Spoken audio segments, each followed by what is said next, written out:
Olá pessoal, tudo bem? Eu estou aqui hoje para falar sobre as metas para 2021. Você já fez as suas? Eu estava aqui pensando nas minhas e eu tive a ideia de fazer esse vídeo para dividir com vocês algumas das minhas reflexões ao pensar nas metas para 2021. Se você já fez suas metas, você pode olhar para elas novamente a partir dessa perspectiva que eu vou apresentar aqui, ou se você não fez ainda, ficam algumas dicas para você formular suas metas para o próximo ano, tá bom? Antes da gente passar para 2021, estamos ainda em 2020, né? E precisamos falar desse ano. Esse foi um ano de muita incerteza, esse foi um ano de muita ameaça, de muita adaptação. Eu sempre trabalho com os meus clientes que não é possível ter certeza 100% de um cenário, né? E esse ano ele veio para provar isso. Lá em março ou fevereiro, a primeira vez que eu ouvi falar de coronavírus, eu falei, talvez seja tipo um H1N1 que nem teve um impacto tão grande aqui no Brasil e tal. Mas não foi isso, né? Foi um vírus que chegou aqui e no mundo, está presente e mudou radicalmente a nossa rotina. Quem estava acostumado a pegar um fretado, a pegar o carro de manhã para ir trabalhar, de repente se viu trabalhando dentro de casa, muitas vezes também com companheiro ou com companheira trabalhando junto, com os filhos estudando junto, às vezes num espaço que não foi pensado para aquilo, né? Ou com falta também de equipamento, porque não se precisava de equipamento para todo mundo dentro de casa. Então, foi um ano que exigiu muito de todas as pessoas. Nesse cenário, muita coisa não pôde ser realizada. Eu mesmo tive alguns projetos que eu tive que pausar, que eu tive que colocar em suspenso para esperar um momento oportuno de realizá-los. É um momento em que a situação permita em que eles sejam realizados. E outros projetos não, eu toquei em frente porque eram projetos que podiam ser feitos à distância. Então, quando eu falo de 2020, é nesse sentido. O que foi que você conseguiu realizar? E o que você não conseguiu, mas não para você olhar com um olhar de culpa, mas para você olhar no seguinte, eu não consegui por quê?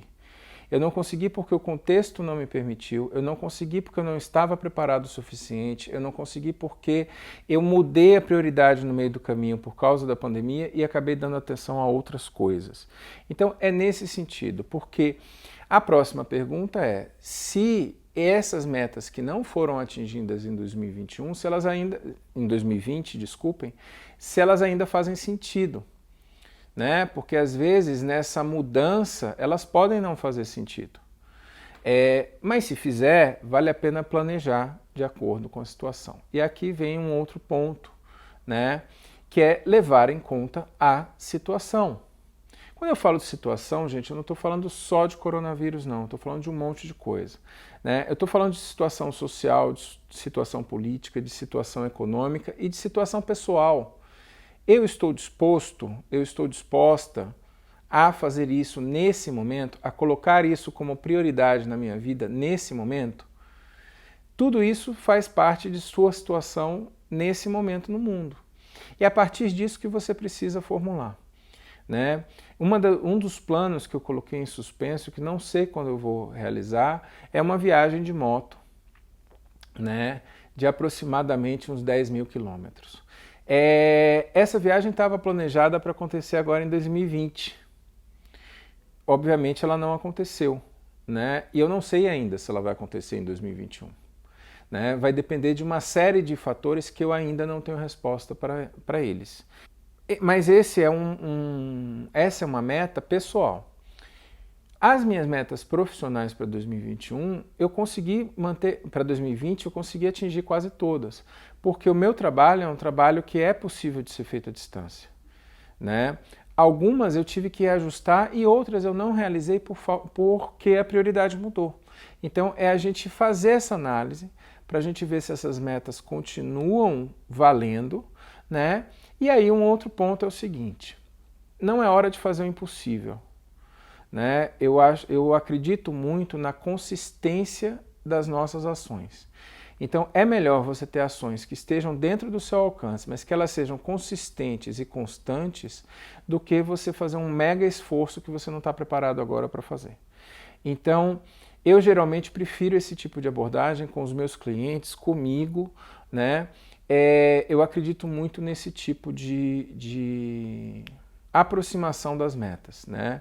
Tem gente que vai dizer, ah, não, você tem que fazer o impossível, você tem que ir para além do seu limite, mas pode ser que nesse momento você não dê conta disso.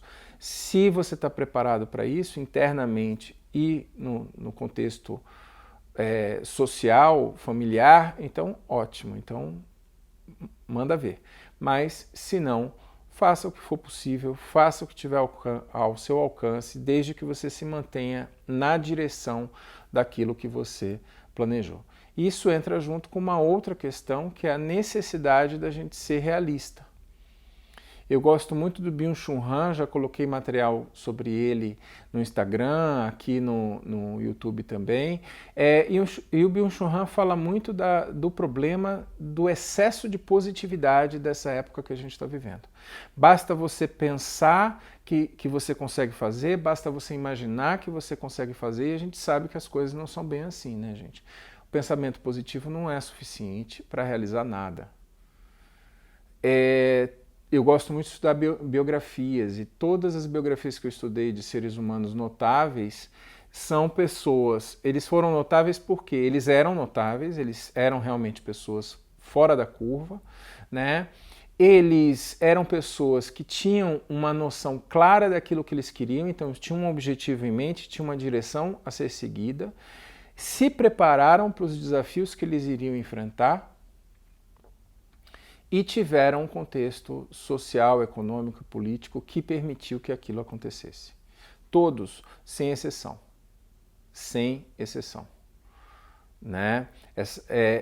E aí a gente tem que tomar cuidado com o otimismo, para o otimismo não ser confundido com pensamento mágico. Pensamento mágico é quando eu falo, todos os meus problemas vão se resolver porque eu vou ganhar na Mega Sena da virada do fim do ano. Tá, você pode até ter jogado, mas é um jogo. E seu resultado depende de uma loteria, nada contra. Quiser jogar, vai lá jogar. Só não faz as metas baseado nisso, né?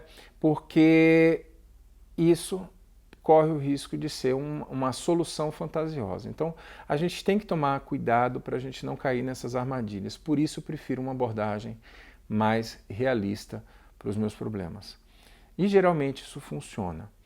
Pelo menos para mim, isso normalmente funciona, porque isso permite que você antecipe os problemas que você pode vivenciar e se prepare para eles. Quem fala muito disso, que eu gosto bastante, já indiquei material aqui também, é o Amir Klink. Nos livros dele ele fala muito desse tipo de preparação, que é a abordagem que eu costumo seguir. Então fica aqui essas reflexões para vocês. Como eu disse, eu estou fazendo as minhas metas para 2021 seguindo essas recomendações, seguindo essas... Não são nem recomendações, são pensamentos mesmo. Seguindo esses pensamentos que eu estou dividindo aqui com vocês. E como esse é o último vídeo do ano, eu quero aproveitar para desejar um ótimo Natal. Eu sei que vai ser um Natal diferente para muita gente. Para mim também vai ser um Natal diferente. E um 2021... que apesar de incerto, que possa nos reservar bons desafios e boas oportunidades de crescimento. Tá bom? Um grande abraço e até mais.